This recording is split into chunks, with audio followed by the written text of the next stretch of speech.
Hey everybody, it's Kyle, coming at you live from the basement. Oh boy. Well, that was a pretty great vacation. I can't deny that at all. And yeah, just overall it was great. The getaway with just the wife and I was much needed. We actually stayed in a yurt in northern Arkansas on the side of a mountain. There is a place called Stonewind Retreat, and there's different levels or whatever, but all of them have a hot tub on the deck. We chose one of the scenic ones where you can look out over the valley below you and all that while you're hanging out in the hot tub having cocktails. Pretty private location for all that stuff, and I will link the pictures and video and stuff of the location and all that. It's really cool. I highly recommend it if you get the chance to check that out. And then we had a 4-night stay at a lake house in Lake of the Ozarks with the whole family. So we got back on Sunday, everybody got packed up and everything, and then we left Monday to go do that. So that was fun as well. Had a good time, rented a speedier pontoon boat, did some tubing with the kids. They had a blast with that, and had some good food and hung out, and they played a lot on the dock. There was a TV out there, so I was watching baseball, watching the Royals, and that was awesome as well. So it was a good lengthy vacation that was well needed. So anyway, that's what I was up to, and I wasn't planning on recording another episode for a little while.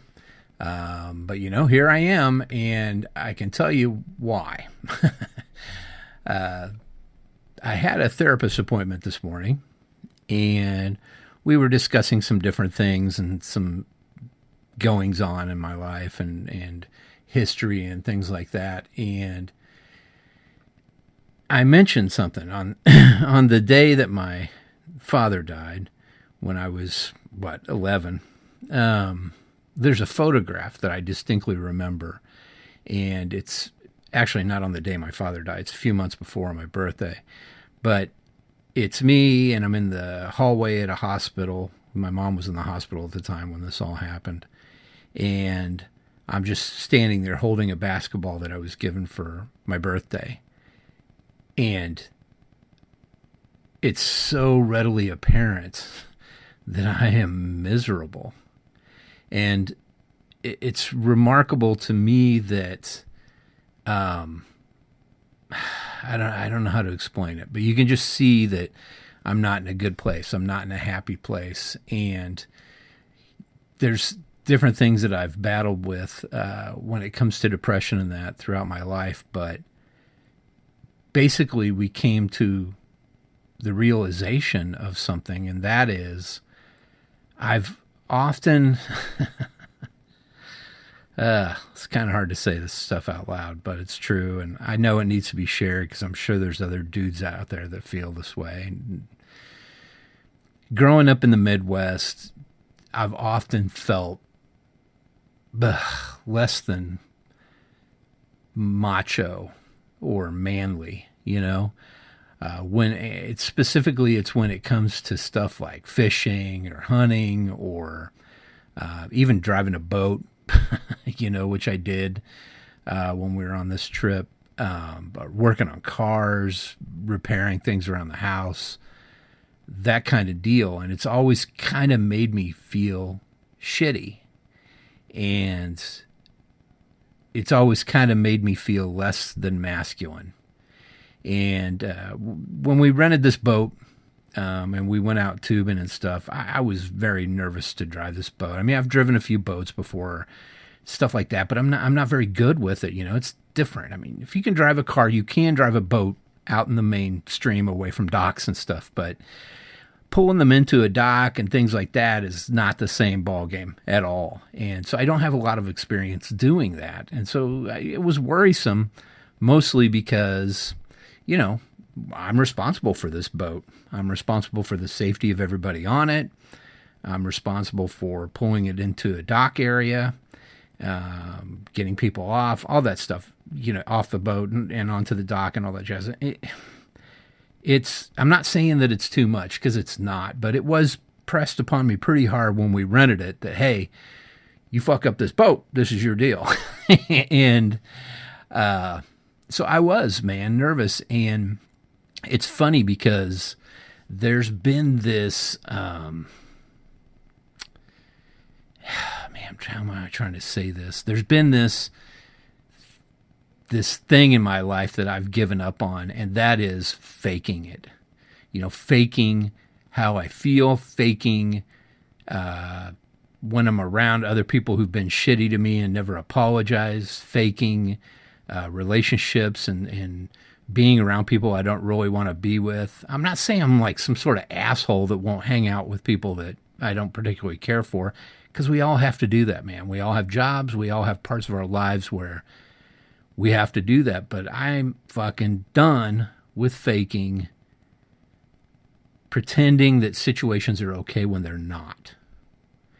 And part of that goes in with what I'm talking about here. I have come to the conclusion that I'm not going to pretend that I'm enjoying myself when I'm not. And so when we were on this boat and we were talking about things, and my wife was like, she knew I was upset. And I feel bad because I was kind of really negative about it, because I was worried. So, like, what was I worried about? What's the big deal?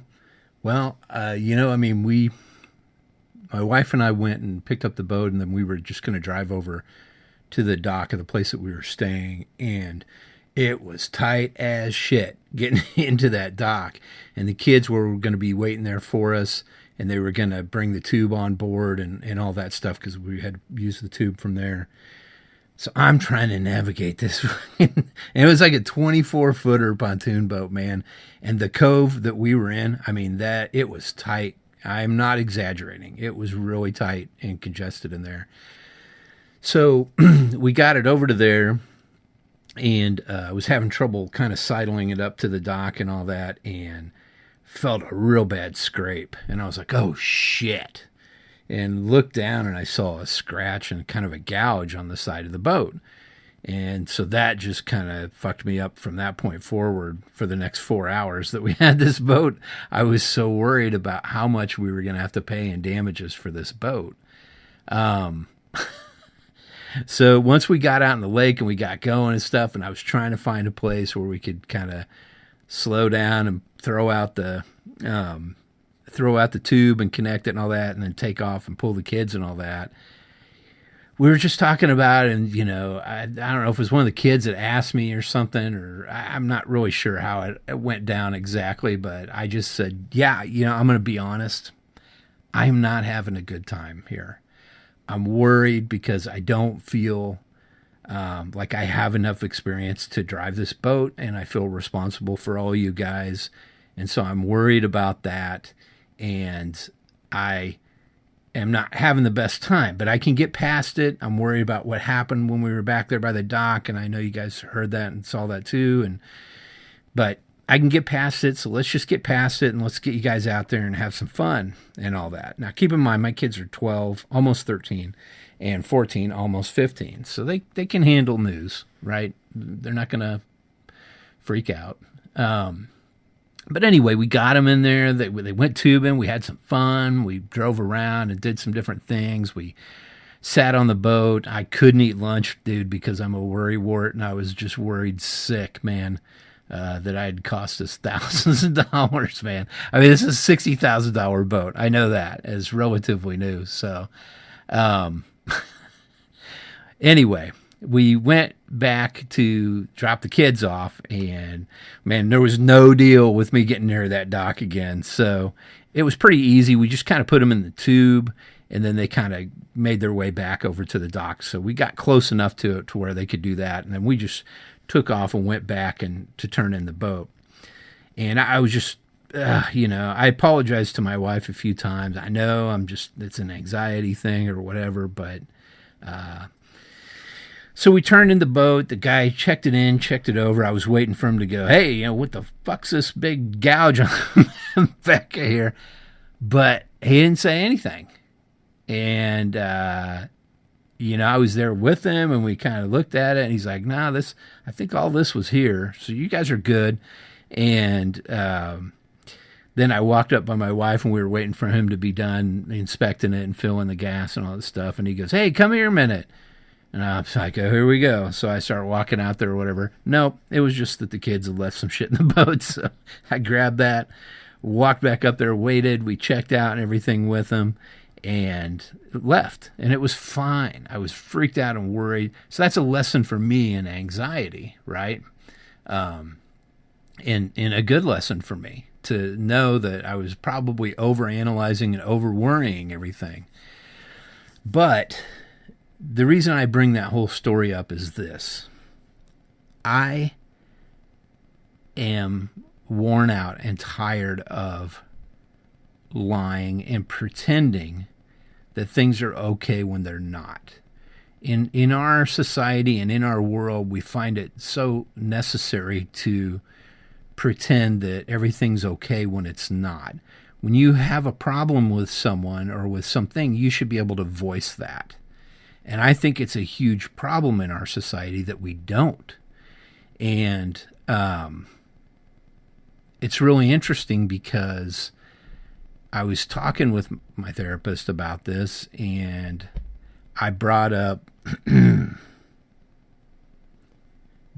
my dad died, I was in school, and I was sitting in music class, and I was in 5th grade, and we were playing recorders, and I remember looking out through the kind of little rectangle vertical window in the door and seeing my teacher, Mrs. Brandenburg, who's pretty small, walking with my uncle, who's giant. I mean, he's mid 6 foot and a big guy, definitely almost looked like the Hulkster to me growing up anyway. And as they got closer, I could see that my uncle's eyes were red. And they came and asked for me. And so I stopped what I was doing and I walked out with my uncle. We walked out front. I kept asking him, what's going on? Did Mom die? Because my mom had been in the hospital quite a while. And he was just like, we'll talk about it. We'll talk about it. He was quiet.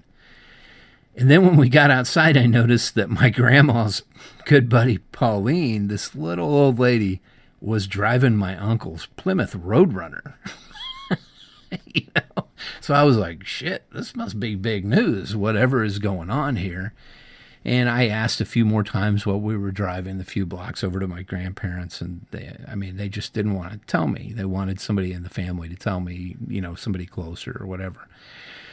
So we got back to my grandma's house, and I walked in, and my grandma was there crying, and other people were there, and I just said, Grandma, did Mom die?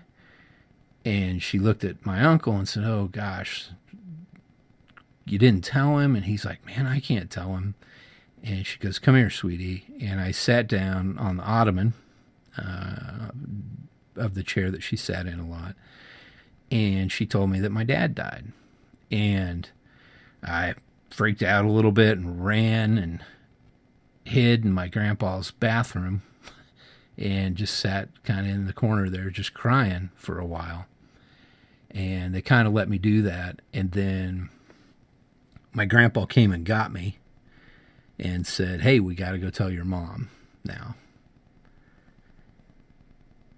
So basically, if you listen to that story and you really think about it, and I'm definitely not putting any blame on my grandpa or my grandparents or anything like that, because they were just doing what they thought was right. But it's pretty fucked up to have a kid who's kind of been living some shit around his dad being drunk all the time and had run away from the guy and also had his mom in the hospital. It's kind of fucked up to have him help be responsible for telling his own mother that her husband died. And I think it goes along with this macho masculine facade that there is out there. And I think it's unintentional that it's perpetrated upon me at times. But I think that it's also there, and I think that it makes me feel like shit. That's it. But it was amazing because I'd been seeing this person for years, this therapist, and when I told her that we were talking about that story again about when my dad died, and I told her that again, and she's like, I caught this just now, and I mean, you've told me that story before. We've talked about that story before, but it's kind of remarkable that it was part of your duty as an 11-year-old child who's not developmentally able to handle something like that to go tell his mother that her husband died. Realistically now, I would imagine that your grandfather would have gone and told your mother and talked to your mother about it, and then they would have brought you in and discussed it with you and all that, And she's probably right, man. I mean, that's probably how I would do it, but yeah, it was just really piecing that together and understanding why I'm so self-defensive about this. Oh, you don't know how to build a fucking deck? Oh, that kind of attitude and that kind of thought and all that stuff. No, I don't. I don't know how to build a deck. I do know how to build a computer. I do know how to, get into a computer and fix hardware within a computer and replace hardware. And I rebuilt this Mac that I'm talking on right now that's 11 years old. I replaced the processor, all the memory, added other things to it, changed out the Bluetooth and Wi-Fi antenna stuff on it so that it's more modern. I can do stuff like that. I can set up a network. My entire house is networked. There's multiple computers here, and I'm very technologically inclined, and I always have been. But yeah, I'm not. Just because I'm from the Midwest and I grew up in the Midwest doesn't mean that I can talk about fucking camshafts with you, even though I know what they are, and truly understand how to repair a vehicle and all that. I mean, I change my own brakes in my cars. That's a pretty big deal. I was shown one time how to do it by my father-in-law, and now I save us hundreds of dollars every time it needs to be done because it costs a fortune to go get it done. So I can do things like that, but I never really went hunting, barely went fishing, never played a lot of sports. And I think we have to realize that we don't want to emasculate people. And again, I'm not blaming my family so much. It's kind of just the way things were. But I fight like hell to make sure that I live up to what I think is right with my kids. And that's why when we were talking about having a good time on that boat, I was like, no, I'm not having a fucking good time on this boat. This sucks. And I'm scared, And that's the other thing my therapist said is, it takes a lot of guts to be able to say, I'm not in my comfort zone, kids, but we're going to figure it out and we're going to try and have fun. And that's exactly what you did. Most people would never do that. They would just fake it along, carry on, and be done with it. And so, we talked a little bit about that. It actually is something that I struggle with and something that I worry about a lot. Am I raising my kids right? Am I doing the right things? Am I making the right decisions, saying the right things around them? And I know I'm not always. It's impossible to be perfect. But, I struggle with that a lot, guys. So if you struggle with such things too, and you deal with those, man, I highly recommend, if you can, to go see a therapist. My door is always open if you want to contact me and discuss those things with me. And I'm no therapist or anything, but I can definitely tell you my experiences with it and try and help you find some help if you need it. But yeah, that was a huge eye opener for me today. And it may sound relatively simple to some of you, but I can tell you it's not. I can tell you that from my angle, it's something that I have allowed to beat me up pretty well for quite a long time, and I'm just not going to do it anymore.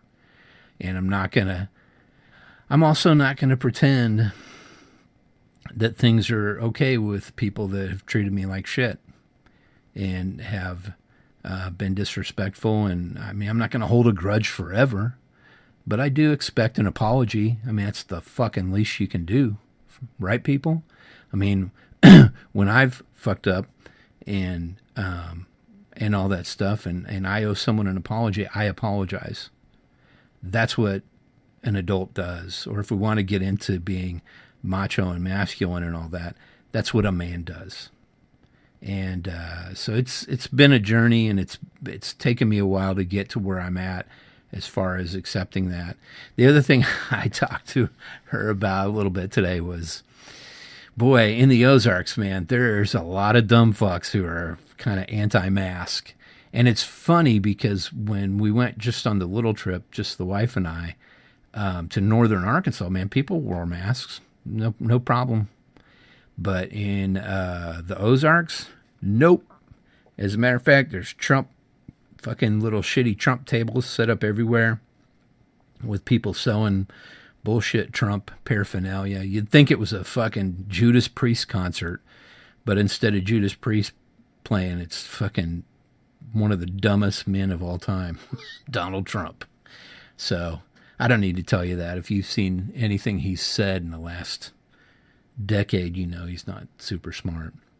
But yeah, it's not something I want to really be around. It's going to be hard for me to go back there, even though I did enjoy hanging out by the lake house and hanging on the dock and sipping on, oh, by the way, man, Casamigos Añejo, Casamigos Tequila Añejo, they're Añejo. That's George Clooney's company.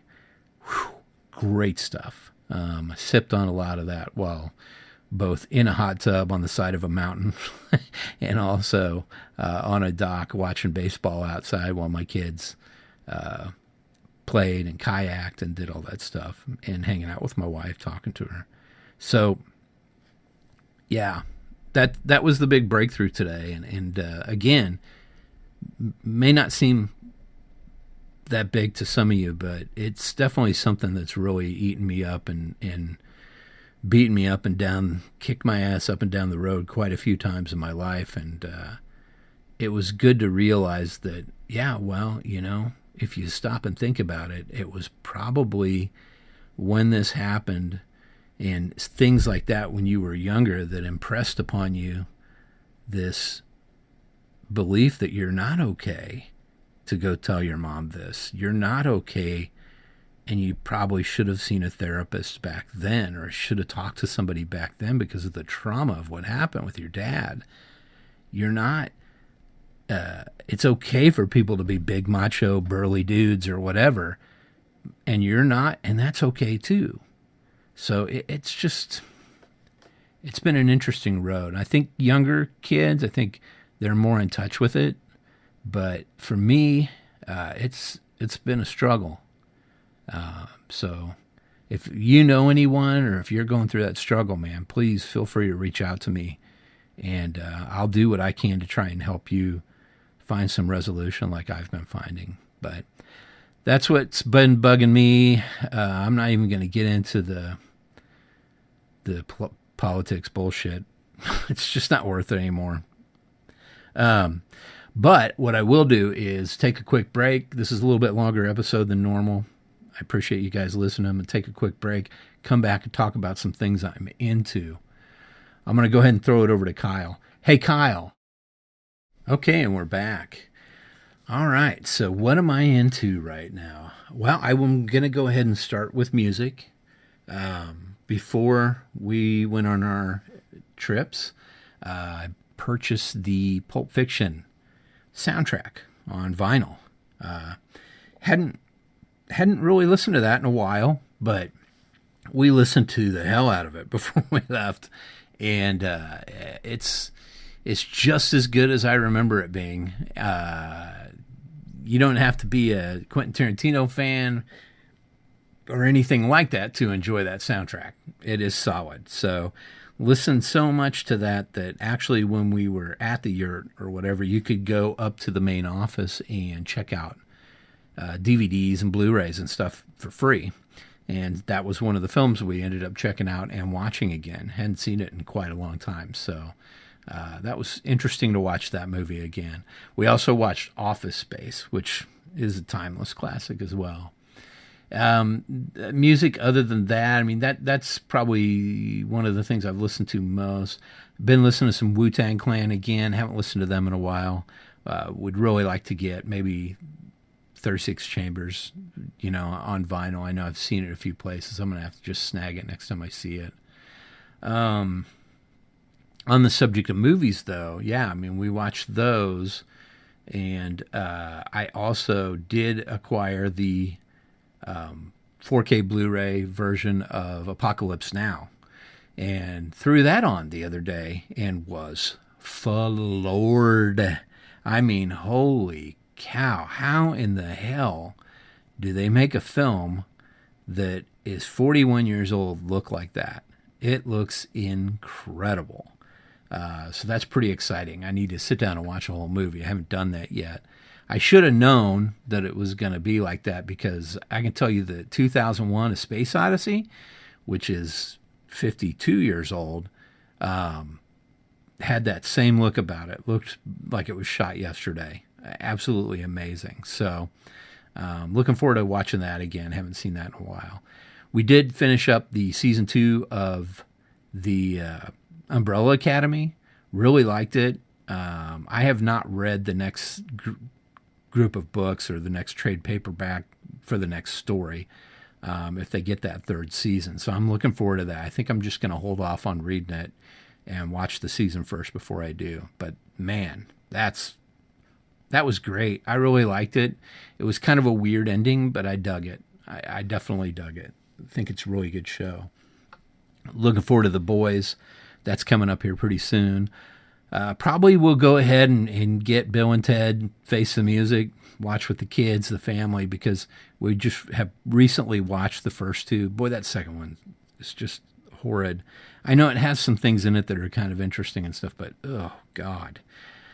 So I'm really hoping that the third one is better than that. It'd be pretty tough for it to be worse. But then again, knock on wood, because it's entirely possible. And then I know Mulan also is coming. The live action Mulan is also coming on Disney Plus for a higher fee as well, but you own it after that. So probably we'll go ahead and get that as well. I know the wife and I have talked about watching that, and we think it looks great. So, I mean, with nothing coming out and not being able really to go see a movie in the theaters, I know some theaters are open and stuff, but no thanks. I'll do pay-per-view or video on demand at home. No problem. I got no problem paying those fees. But yeah, the watching those is pretty great. Let's see. That's about it for movies and video and stuff. I mean, I've been watching a few other things. I'm trying to think of the other series I've been watching. I do want to watch, I think it's Raised by Wolves. It's coming on HBO Max. That looks really interesting. I may have to give that HBO Max trial a little run there, and when that comes out, and watch that. And then Lovecraft Country also, I believe, is on there. I need to watch that as well. But yeah, I mean, there's a few other things on Netflix. I know there's some documentary series that came out, like Most Wanted. And then, the Unsolved Mysteries, the new version of Unsolved Mysteries on Netflix is pretty great as well. So there's a lot of stuff to watch. If you're bored, lots of stuff to watch, because you sure as shit don't want to watch these national conventions, Republican or Democrat. Yeah. So yeah, that's not the shit show I want to watch. Um, let's see. Reading. I haven't been reading a lot, but I did note that when I was at the store and I got Apocalypse Now, it was at Vintage Stock, and they had, I think, the fourth book in a series, a Star Wars series called Bounty Hunters. Didn't even know that had come out, but I'm very interested in reading that, so I may have to go get those digitally and read through those first four issues. It looks really great. I mean, I know I saw Bosk on the cover of one of the issues, so yeah, I'm definitely interested in reading that. Yeah, sad thing is I have not finished Jane Goes North. And it's such a short novella. You know, we were talking about that, and really the problem is there's so much shit to watch. And they've got us so lazy, man. Like, oh, yeah, I mean, you know, you can just watch the show. You don't have to pick up that book. That's sad, dude. But I have been listening to a lot of podcasts. I did introduce the family to Radio Rental on our road trip, and definitely they really, my wife at least, really liked that. So that was kind of fun to listen to on our trip. And, I started My Mama Told Me, which is another podcast was recommended to me by Mikey. And it's a great idea. It's basically black conspiracy theories, conspiracy theories in the black community. You know, that's My Mama Told Me This. It's check it out if you get a chance. It may piss some people off because it does seem kind of racially biased at times, but I really don't give a shit. I don't take any of that shit personally because, you know, I'm just a guy. I don't really care that I'm a white guy and I know that's easy for me to say, but I enjoy listening to these guys talk and the topics that they're talking about, and I think it's fun. The first one was about how men can have too many orgasms in their life and then their junk stops working. It was really great. And Chris Redd from Saturday Night Live was the guest on that one. It was great. They say come so many times in that episode. I'll be surprised if they can stay on much longer. It's going to be hard to get ads to do. And then the second one I'm listening to is, I don't remember who the guest is, but they're talking about the rumors that were going around about Usher, and I can't remember the female pop star around the same time as Usher, about the thing they used to say, which isn't politically correct, is that they were hermaphrodites. It's actually, I think, insexual. I can't remember what it's called, but I know hermaphrodite is not something you want to say. It's offensive. So yeah, I think it is insexual or something like that. Yeah. Anyway, good podcast. Kind of fun to listen to. Interesting to listen to these guys, and they get to laughing about stuff that's being said. It's pretty hilarious. I would recommend it. Yeah. I mean, that's about it. Really, not a whole lot else that I'm into right now. I've been playing a lot with the DJI Osmo action camera. I got some stuff I'll show you guys. I did some time lapse footage and hyperlapse footage while we were on our trip. Going up and down the mountain where we stayed in the yurt and all that. And then I got a good time lapse of the dock and everything while we were hanging out and the sun going down. That was pretty neat too. So I will put a link to the album, to the photo album, which will have the videos in it, in the notes here. So you guys can go take a look at those things if you want. And that's about it, guys. I mean, not much else. The little pug puppy, Dolly, she got to stay at the she had boarding while we were gone. We boarded her, and then the older dogs, our neighbors, took care of them and stuff. But she made some noise over there. I mean, they had her on their Facebook site the day we dropped her off because she was just being Dolly, man. Dolly's got lots of attitude, man. Just like real Dolly Parton. She's got that attitude. She's got that snippiness and cuteness about her. And it was kind of funny when I got the link from our neighbor and said, "Hey, look, Dolly's on their Facebook page." And I went and checked it out, and she was, you know, at other dogs and stuff, just really mouthy. So that was kind of cute. But she's growing like a weed. She's a little chunker, just cute as anything. That's about it, guys. I don't have a whole lot else to say. Didn't mean to bum everybody out right at the beginning and go on a little too long about that, but hey, it's what's going on. It's what I experienced today, and that's kind of what this deal is about. And like I said, if you're having any negative thoughts or thought, someone who's having suicidal thoughts or anything like that right now during this rough time in our history, reach out, man. I'll put you know how to get a hold of me. I mean, there's the Facebook, the Dad Snark page on Facebook. There's right here, and if you go to the anchor.fm site, you can actually leave me a message on there. And then you can also, email thedadsnark@gmail.com. There's all kinds of ways to get a hold. So please do. And please seek out someone to talk to or someone for your friend or family member to talk to during this, because it's really no reason not to, man. And that's a whole other stigma around going to a therapist and all that shit. I mean, I know my life would be totally different right now, but I sure shit wish that my dad would have felt more comfortable about maybe going to see somebody and talk about what was going on, that led him to drinking so much that he died at only 35. I really do. I really wish that. But again, things wouldn't have shaken out the way they have, and I'm very thankful for my life and for everything that's going on. But I think that, we just have to be more open to ideas and